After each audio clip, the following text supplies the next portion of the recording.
A graça e a paz para todos. Pode sentar.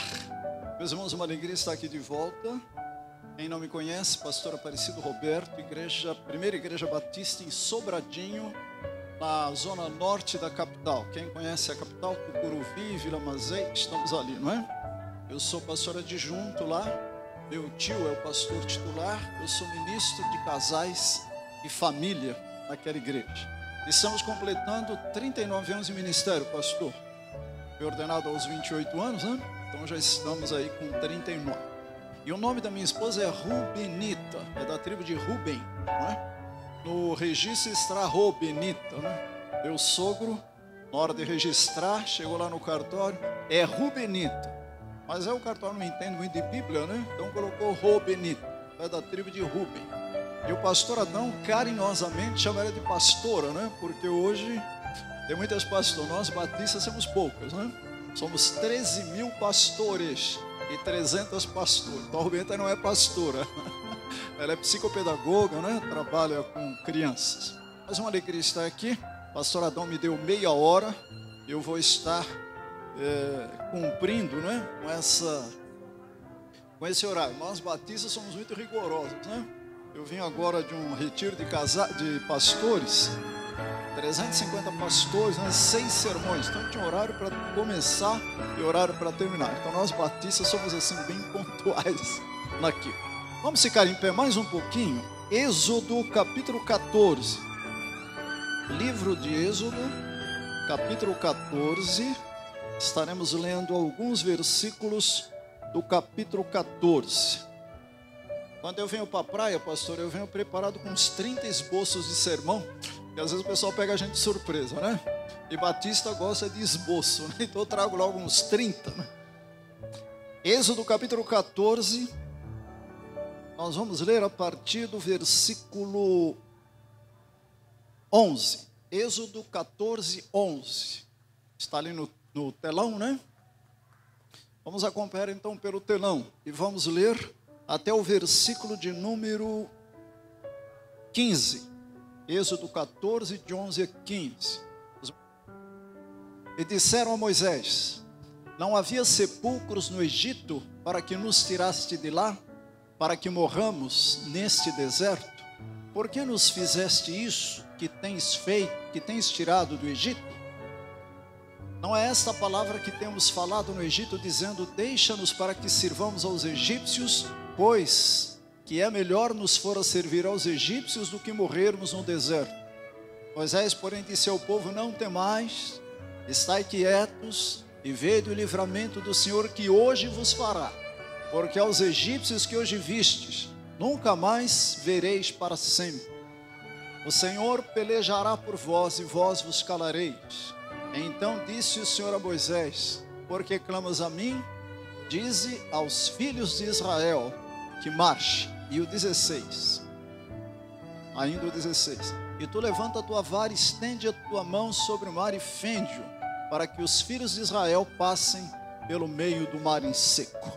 Os irmãos podem sentar, meus irmãos. A mensagem desta noite tem como título: como sair vitorioso de um beco sem saída. Como sair vitorioso de um beco sem saída. Só esse lado aqui. Como sair vitorioso de um beco sem saída. Coluna do meio. Como sair vitorioso de um beco sem saída. Meu lado esquerdo, que os pastores. Como sair vitorioso de um beco sem saída. O ano passado, quando você começou o ano de 2019, certamente você não colocou na tua agenda os fracassos. Nós nunca colocamos os fracassos. Será que eu vou bater o carro? Será que a minha esposa vai morrer com câncer de mama? Será que alguém vai me assaltar? Será que eu vou morrer? Esse ano, no final do ano, nós fomos em 5 cultos fúnebres, pessoas conhecidas nossas lá em Guarulhos. Eu comecei o meu trabalho em Guarulhos, né? E só de uma família morreu o irmão Edgar, com 80 anos, diácono, fez curso de teologia, queria ser pastor, mas não chegou a ser consagrado. E a filha dele, uma semana depois, com câncer de mama. Uma menina linda, 38 anos, parecia Barbie, de olhos verdes, com um biquinho assim, parecia que ela queria dar um beijo na gente. Então você nunca começa o ano pensando nos fracassos. A gente começa o ano pensando nas vitórias. Eu vou casar, eu vou dobrar o salário. O meu genro é engenheiro, ficou desempregado 1 ano e 3 meses fazendo Uber. Graças a Deus agora começou dia 6 agora de janeiro, né? Começou o seu trabalho na área de engenharia CLT. Meus irmãos, o que é um beco sem saída? É uma rua estreita, curta, com dificuldade, uma situação embaraçosa. Nós encontramos em Gênesis 37, 23, José na cova, lembra? Mas logo que chegou José e seus irmãos, despiram da túnica.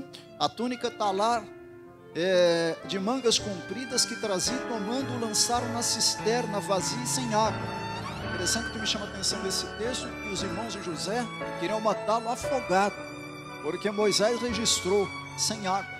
Encontramos ainda José em 39, 20 de Gênesis, José no cárcere, e o senhor de José, Potifar, o tomou e o lançou no cárcere, no lugar onde os presos do rei estavam, encarcerados. Ali ficou na prisão. Por quê? A mulher de Potifar convidou ele para ir para a cama, queria ter um ato sexual com ele, e ele disse não, e não, e não, e não, e não, e não, até que ela agarra ele se fosse hoje pela camisa, queria certamente dar um beijo nele e levá-lo para um ato sexual. Ele disse: eu não vou cometer esse pecado contra Deus. Mas ela gritou: tem alguém aqui, tem um tarado me atacando. E ele foi preso, ficou lá na cadeia.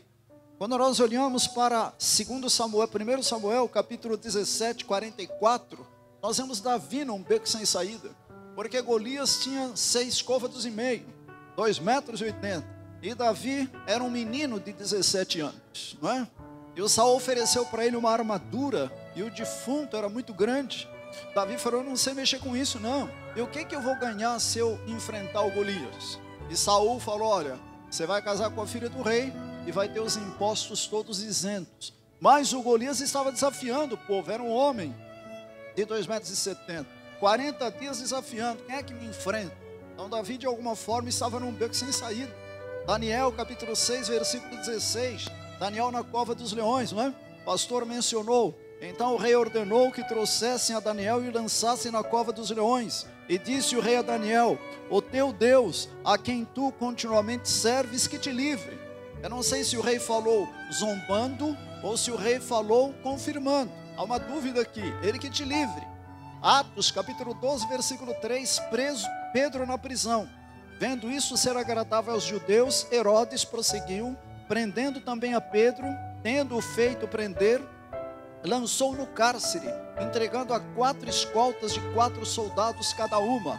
Não é? Lembra do texto? A Bíblia diz que Pedro estava dormindo numa boa, e o anjo chega e ele pensa que é uma visão. Pedro, sai, né? Pega tudo, pega a sandália. Se fosse hoje, né? Pega a gravata, pega o terno e etc. Pedro estava num beco sem saída. E quando olhamos para Juízes capítulo 16, 21, depois que a Dalila corta o cabelo de Sansão, arranca os olhos dele, e o tonto do Sansão, porque confiou na Dalila, né? Foi parar na cadeia. Então os filisteus pegaram nele e vazaram os olhos e fizeram descer a Gaza, amarraram-no com 2 cadeias de bronze e viravam um moinho no cárcere, e o cabelo da sua cabeça crescia. Logo após ser rapado, começou então a crescer de novo, mas ele estava num beco sem saída. Hoje em dia, uma adolescente de 15 anos comunica a gravidez para os pais. Detalhe: o garoto tem 16 anos, sem sustento. Já viram que esse quadro está se tornando comum, né? No máximo 17, o picareta não trabalha, a menina grávida vai ter que morar com os pais ou com os avós. Um jovem, um homem, um moço, chega para os pais e comunica que está namorando. Detalhe: é um rapaz bonito, simpático e saradão. Hoje está na moda, né? A menina chega: isso aqui é o meu namorado. Eu assisti o Silvio Santos há um tempo atrás, não é? Tudo nos 30, aquele negócio. E o Silvio pergunta: você está acompanhando? Estou com o meu namorado. Era uma mulher. Hoje está assim. Já tem a igreja lá em São Paulo, tem uma igreja de uma mulher que era da Assembleia de Deus, uma lésbica, casada com outra lésbica, e ela zomba da Assembleia de Deus, ela zomba dos costumes da Assembleia de Deus, e a igreja inclusiva. No primeiro culto, gente, 200 pessoas, a maioria homossexual. Então nós estamos vivendo esse tempo. Uma senhora de meia idade vai fazer o exame de rotina e aparece um caroço na mama. Não só de meia idade. Essa moça que eu disse, 38 anos, com 36 ela teve câncer de mama e ela veio morrer. Um executivo trabalha na mesma empresa por 30 anos. Ele está na faixa dos 50. Ele nunca procurou emprego e ele é demitido por conta do salário. Veja, ele começou com 20 anos, fez a faculdade, fez a pós-graduação, fez o doutorado, foi crescendo, chegou num cargo de executivo, 20 mil de salário, e agora é demitido e não consegue nem por 10. Nós temos uma sobrinha da prima, aliás, da Rubinita, que não chegou a 20 mil, mas ela cresceu, acho que chegou a mais ou menos 15 mil, foi demitida e contrataram alguém para pagar 7. Eu queria perguntar para você neste momento, queria que você fechasse os olhos agora por um minuto. Qual é o beco aparentemente sem saída que você está curtindo agora? Qual é o beco aparentemente sem saída que você está curtindo agora? Você tem um minuto para pensar no teu beco.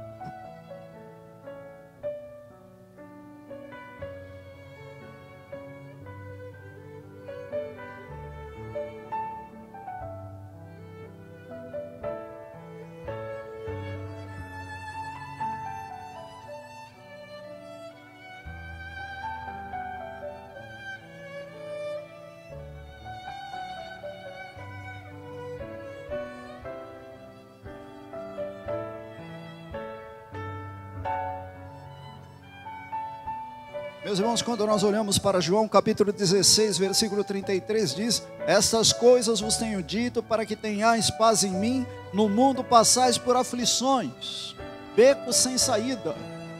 Quero dizer para você que neste ano, você vai ter vitória sim, mas poderá ter becos sem saída. O pastor Adão profetizou e disse que eu vou ter um ano de vitória, mas com certeza eu poderei ter becos também. Não estou dizendo que a profecia dele está errada, não. Mas existe a possibilidade, meus irmãos, de nós termos becos, problemas, dificuldades e lutas. E o mundo, a vida da gente seria sem graça se não tivesse os problemas. Não estou aqui profetizando derrota. Não estou dizendo que o teu carro vai bater. Não estou dizendo que a sua esposa vai morrer com câncer. Não estou dizendo que a tua filha vai engravidar. Não estou dizendo que o teu filho vai namorar um homem. Mas, porém, todavia, contudo, entretanto, no entanto, a Bíblia diz: no mundo tereis aflições. Meus irmãos, olhando para o contexto deste texto, nós vamos lembrar o que? O povo de Israel estava há 430 anos escravizados. Deus tinha dito para Abraão que seria 400 anos, mas a Bíblia diz 430 anos. E é interessante que quando Deus convoca Moisés aos 80 anos, Deus fala para Moisés mais ou menos assim: a minha ficha caiu. Estou usando uma expressão nossa, né? Como a minha ficha caiu? Finalmente eu me lembrei que o povo estava lá no Egito.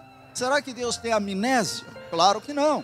O problema é que o Kairos de Deus, o tempo de Deus é Kairos. Para o Senhor 1000 anos é como um dia, e um dia como 1000 anos. E para nós o tempo é cronos, vem de cronologia. Então qual é a nossa contagem? 1 segundo, 1 minuto, né? 1 hora, 1 semana, 1 mês, 1 ano, 100 anos, milênio. Para o Senhor 430 anos era como um dia como 430 anos. Será que Deus não sabia que o povo estava gemendo? Será que Deus não sabia que o povo estava clamando? E agora então Deus levanta um octogenário, um homem com 80 anos, que já estava aposentado numa boa, vivendo lá com Jetro, e diz: vai lá enfrentar Faraó. O camarada questiona, mas ele vai. E agora o povo está saindo. O povo foi indenizado, está saindo. A Bíblia diz que Deus fala para Moisés: não vai por aqui pela terra dos filisteus, porque eles vão desistir. E Deus ainda disse para Moisés: eu vou endurecer o coração de Faraó. Deus pode mexer no teu livre-arbítrio. E não podemos esquecer que Faraó estava de luto. Morreram todos os primogênitos de Israel, desde o rei até os animais. Então ele estava de luto. E agora alguém chega para Faraó e diz: eles fugiram. E Faraó diz: é mesmo? E agora? Quem vai fazer quem vai fazer as pirâmides agora? Como é que é esse negócio? A Bíblia diz então que eles escolheram 600 carros. Em Êxodo capítulo 14, versículo 5, Deus diz: endurecer o coração de Faraó. 14:7, tomou também 600 carros escolhidos a dedo, e todos os carros do Egito, com capitães sobre todos. Pegou os atiradores de elite, e agora todos, para ir contra o povo de Israel. Saíram 600 mil homens lá do Egito, mais mulheres e crianças. Estima-se 2 milhões de pessoas, os teólogos, os historiadores.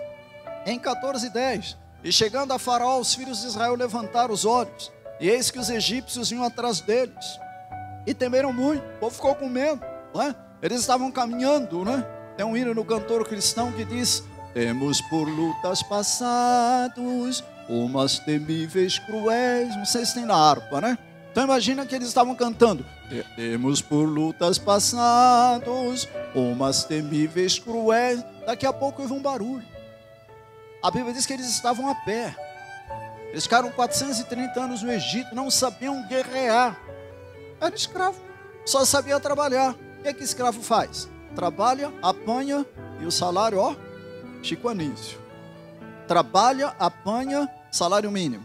Trabalha, apanha, meio salário mínimo. E agora eles ouvem um barulho. É o povo do Egito atrás deles. 14:11. Os israelitas colocam uma saia justa em Moisés. Saia justa entre aspas, tá? Em Moisés. Disseram a Moisés: será por não haver sepulcros no Egito que nos tiraste de lá, para que morramos nesse deserto? Por que nos trataste assim, fazendo-nos sair do Egito? Meus irmãos, 2 milhões de pessoas atazanando a vida de Moisés. Colocaram ele num beco sem saída, uma saia justa. Nós não falamos para ficar lá? Foi você que nos tirou. Esqueceram que Deus providenciou o quê? 10 pragas. Moisés apenas foi um elemento humano para aquelas pragas, mas quem realizou as pragas foi Deus. E eles estão agora colocando o pastor Moisés num beco sem saída. Se a igreja aqui crescer e chegar a 2 mil membros, vão bater palma para o pastor Adão. Mas se ela regredir e ficar com 10 membros, a culpa é tua, viu, pastor? A igreja não quer porque você prega mal. A igreja não prega porque você não lê a Bíblia. Agora, se crescer, vão até idolatrar o pastor. Não é verdade? Tem alguns pregadores aí que estão idolatrados. Nós tivemos nos anos 90 igreja com propósito. Não sei se o pastor acompanhou, nos Estados Unidos, Rick Warren, Batista, fez lá um projeto e a igreja chegou a 30 mil membros. Mas é um projeto dele. E foram alguns pastores batistas para lá copiar o projeto.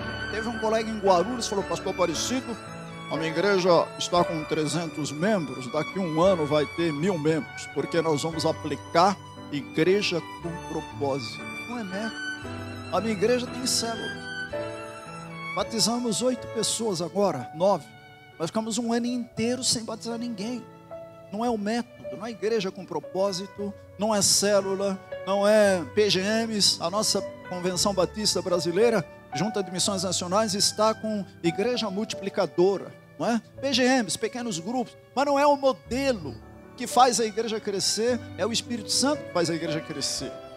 Atos capítulo 2, e Deus acrescentava à igreja aqueles que iam sendo salvos.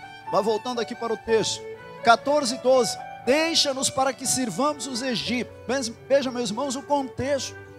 Eles estavam num beco aparentemente sem saída, mas quem atraiu o Faraó para o beco sem saída foi Deus, porque Faraó esqueceu que Deus é soberano, e Deus tinha dito para Moisés que ia acabar com o povo de Israel. E vamos aplicar então para hoje, meus irmãos, como sair vitorioso de um beco sem saída. Versículo 3 diz: não temais. Então, em primeiro lugar, confie no autor do beco. Vamos falar todos? Confie no autor do beco. De novo, confie no autor do beco. Meus irmãos, o nosso problema é que muitas vezes confiamos em nós mesmos. O nosso problema é que nós achamos que podemos resolver o problema. Eu me lembro, em 1990, eu atendia um caso de possessão demoníaca. Em 39 anos eu tive 8 casos. Para a glória do Senhor, viu, gente? Eu não ando atrás de pessoa possessa, não. Não é o meu negócio. Nosso negócio é pregar a palavra. Agora, pintou, você tem que encarar. Meus irmãos, foi das 23h30 às 6h30 da manhã, pastor. Sai em nome de Jesus. Sai que nada. Sai em nome de Jesus. Sai que nada. Eu e um outro pastor. E chegou o momento que a moça foi pegando na minha perna aqui e foi subindo. Eu tive que estar amarrado, né? Tive que dar um jeito naquilo. Meus irmãos, 6h30 da manhã é que o demônio conseguiu sair e nós cantamos um hino para sair. Uma vez o último foi atender uma mocinha, uma menina de 10 anos, possessa. E um pastor da Universal do Reino de Deus, não estou faltando com a ética, mas era da Universal, pegou a menina pelo cabelo e se balança. E a menina era irmã de uma moça da minha igreja. Ela ligou: pastor, coisa que está feia. Eu fui lá e falei: gente, sai todo mundo. Mas expulsar o demônio não precisa pegar, não mandar a pessoa possessa, não. E primeiro você tem que testar para ver se é demônio. Às vezes não é. Tive uma vez aqui, eu fui chamado para subir ali, lembra? Não era demônio, não. Se fosse, ia ter que sair em nome de Jesus. Meus irmãos, eu fiz o teste, não era demônio e tal. Cantamos o hino. Eu perdi do pecador, longe do meu Jesus. Pastor, a menina caiu no sofá e abriu os olhos. E era ela. Eu perguntei: quem sou eu? Pastor Aparecido, aquela voz dela. O que é isso aqui? É a palavra. Meus irmãos, como é que nós podemos sair vitorioso de um beco sem saída? Confie no autor do beco. A Bíblia diz: não tem mais. Não tem mais. Você está com câncer, confia. A esposa do meu pastor, tia da Rubenita, teve câncer há 2 anos atrás.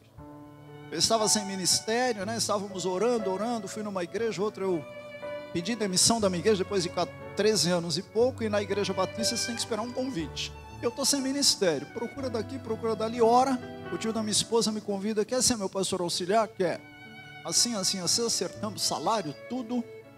A nossa tia teve câncer, 55 anos de idade, psicóloga, 2 faculdades, super ativa na igreja, uma mulher de Deus, secretária direta do pastor, teve câncer. Meus irmãos, foi uma luta. Nós oramos. E ela está curada em nome de Jesus. Não está, Rubenita? Está curada em nome de Jesus. Será que Deus cura todos? Não. Essa menina, por exemplo, que eu citei, morreu. A minha sobrinha também, com 11 anos, morreu. Mas o pastor Valdomiro Timchak foi diretor executivo de missões mundiais da nossa convenção. Conviveu 14 anos com câncer no estômago. Magro como eu, pastor Timchak. Morreu com câncer, mas ele conviveu com câncer durante 14 anos. Eu não sei qual é o beco sem saída. A Bíblia diz: confie no autor do beco, não tem mais. Em segundo lugar, o versículo 13 diz: aquietai. Você já parou para pensar que tem hora que a gente se desespera? Tem hora que a gente faz uma tempestade num copo d'água. Eu tive 4 carros roubados, 2 furtos e 2 à mão armada. O primeiro saía de uma reunião de pastores, 10h30 da noite, né? Estacionei o carro ao lado do templo, uma Brasília. E quando eu vou entrar no carro, o cara atravessou do lado de lá para cá com a arma. Eu não vi a arma, claro. Aí quando eu fui abrir o carro, era a Brasília, o pino já estava levantado. Quando eu entro, o cara entrou com um trabuco desse tamanho. Irmãozinho, liga o carro. Vou fazer o quê? Colocou um lenço em cima e eu liguei o carro. Os pastores do outro lado da avenida, eu vou fazer o quê? Só não fiz xixi na roupa. Quase, né? Não fiz xixi na roupa, né? E começa a dirigir o carro. Passamos em frente a um colégio. E ele dizia: irmãozinho, entra ali. Eu fui entrando no meio do pessoal e ele com a arma, mas com um pano. Atrás do colégio, uma rua cheia de mato. Eu estudei naquele colégio, no centro de Guarulhos. Vai por ali, irmãozinho. Eu fui andando, Senhor, tem misericórdia. Senhor, tem misericórdia. E fui indo. Para, eu estava de terno, gravata, e que era contador numa empresa. Para. Irmãozinho, você tem dinheiro aí? Nós tínhamos levantado uma oferta para comprar a casa de uma viúva de um pastor que morreu lá no Nordeste. Fizemos uma campanha, eu estava com dinheiro no bolso. O tesoureiro falou, pastor, deposita para mim. Eu pus dinheiro no bolso e esqueci de depositar. Com medo, eu peguei o dinheiro e dei para ele. Posso pegar a minha Bíblia? Claro. Posso pegar o controle remoto do meu apartamento? Não. Agora, irmãozinho, desça e não olhe para trás. E eu desci, não olhei para trás. E não fiz xixi na roupa, não. Aí parei. Aliás, parei, fui andando. Quando eu vi o barulho do carro, eu fui embora. Isso foi a mão armada. E depois eu tive um outro assalto, né? Foram 2. Meus irmãos, aquietai-vos. Como é que você pode sair vitorioso de um beco sem saída? Não tente manipular o dono do beco. Vamos falar todos? Não tente manipular o dono do beco. Meus irmãos, tem gente tentando mandar em Deus, sem citar nome de igreja. Tem gente determinando o que Deus tem que fazer. Meus irmãos, eu não serviria a um Deus que me obedece. Eu não serviria um Deus marionete. Já viu como é que é marionete? Aquela bonequinha que você tem quatro fios, né? Aí você, para trabalhar com criança principalmente, né? Aí você faz assim, aquela menininha dança. Você faz assim, ela para. Meus irmãos, Deus não é marionete. Deus não te obedece, graças a Deus. Ele não obedece, não. Tem hora que ele responde sim. Tem hora que ele fala não. E tem hora que ele fala guarda. Viram lá quando Moisés quis entrar na terra de Canaã? Era para falar a rocha. Moisés feriu a rocha em Deuteronômio. Mas antes, em Êxodo 17, ele feriu. E agora ele estava estressado. Arão tinha morrido. A Miriam morreu com lepra, aquela coisa toda. Ele estava estressado. E o povo colocou ele novamente, né? Ele numa saia justa, né? E pegam no pé de Moisés. Mas vocês querem água, não querem? Seus rebeldes. E pá na rocha, o milagre aconteceu. E Deus falou, você não vai entrar na terra. E Deuteronômio capítulo 3 diz, Senhor, me deixe entrar na terra. E quando ele relata Deuteronômio, que é um relato, né, de Êxodo e etc., ele diz, culpa de vocês. Mas ele quis entrar na terra. E Deus falou, não me fale mais nisso. E se você pegar o finalzinho de Deuteronômio, ele pega Josué, leva lá o vice-presidente dele, o presbítero dele, né? Assembleia de Deus tem presbítero, né? Igreja Batista é vice-presidente. Levou lá o vice-presidente, impôs as mãos sobre ele, animou, e Moisés simplesmente não entrou na terra. Davi tentou construir o templo. Deus falou, não, você é sanguinário. Salomão é que vai construir. No Getsemane, antes de chegar à cruz, Jesus sabia que ele ia para a cruz. Senhor, se for possível, passe de mim esse cara. Não teve nem resposta. Não dá para manipular Deus. Jesus sabia que ia doer o prego. Sabia que a coroa de espinho não ia ser moleza. Sabia que toda a carga de pecado de toda a humanidade vinha para o corpo dele na cruz. Ele sabia que ia ser zombado. Sabia de tudo isso. Ele não se acovardou.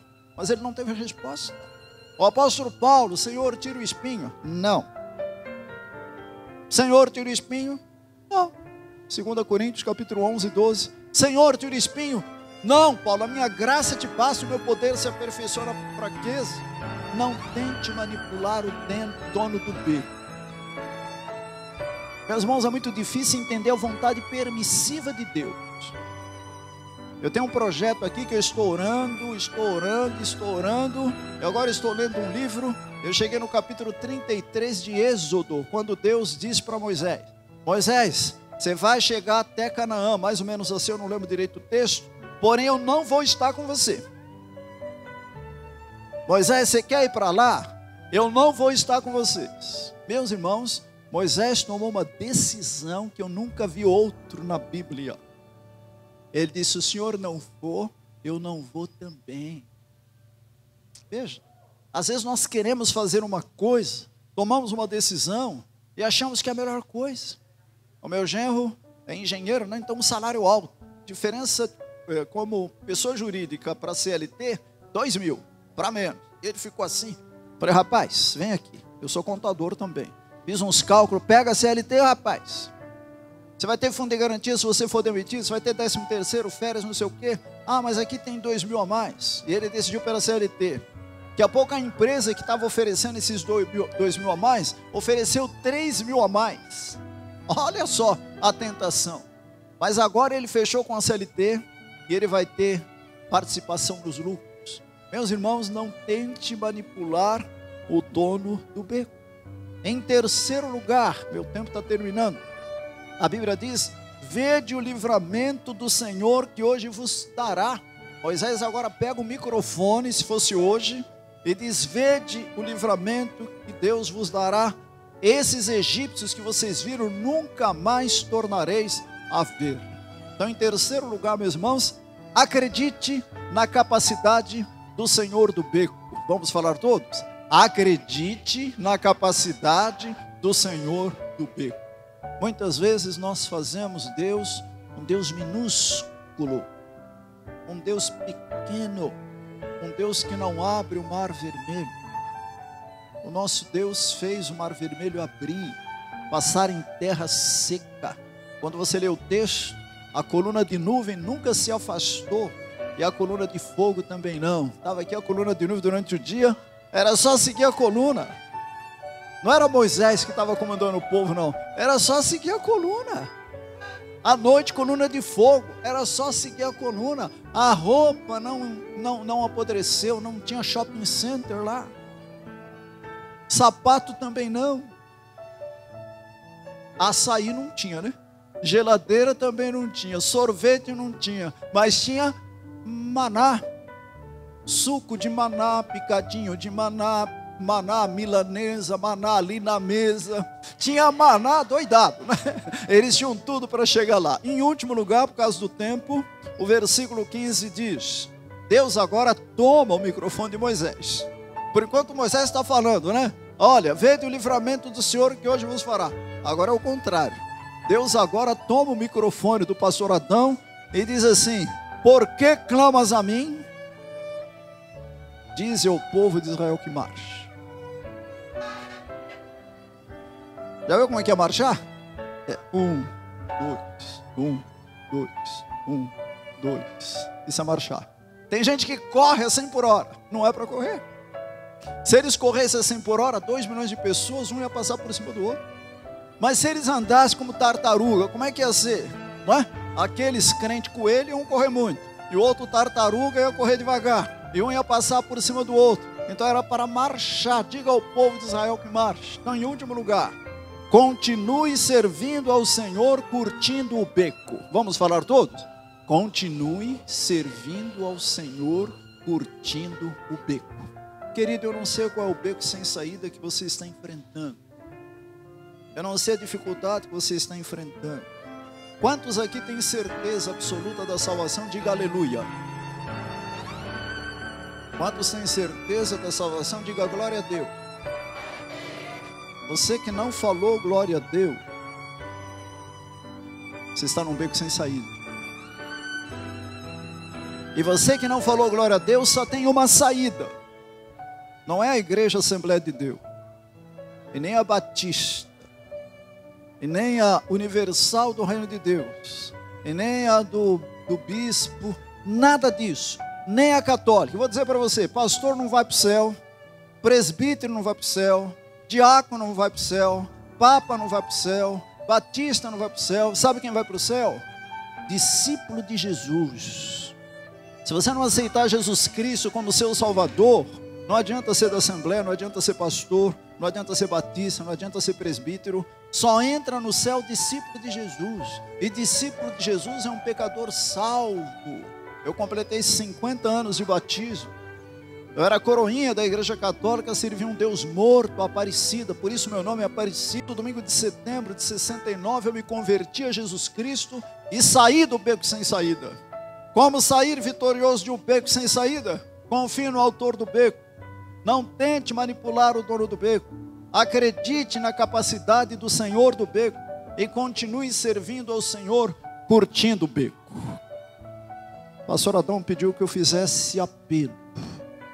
E eu quero convidar aqui à frente, você que é crente em Jesus, mas está enfrentando um problema que só Deus pode resolver. Vem aqui à frente. Você é crente em Jesus, está enfrentando um problema que só Deus pode resolver. Pedir para todos ficarem em pé, por gentileza. Este problema pode representar para você um beco sem saída. Você que está à frente aqui, quem tem certeza de salvação, levanta a mão. Você que está à frente aqui, levanta a mão. Todos, amém. Agora eu quero fazer um apelo para você também que não disse aleluia nem glória a Deus.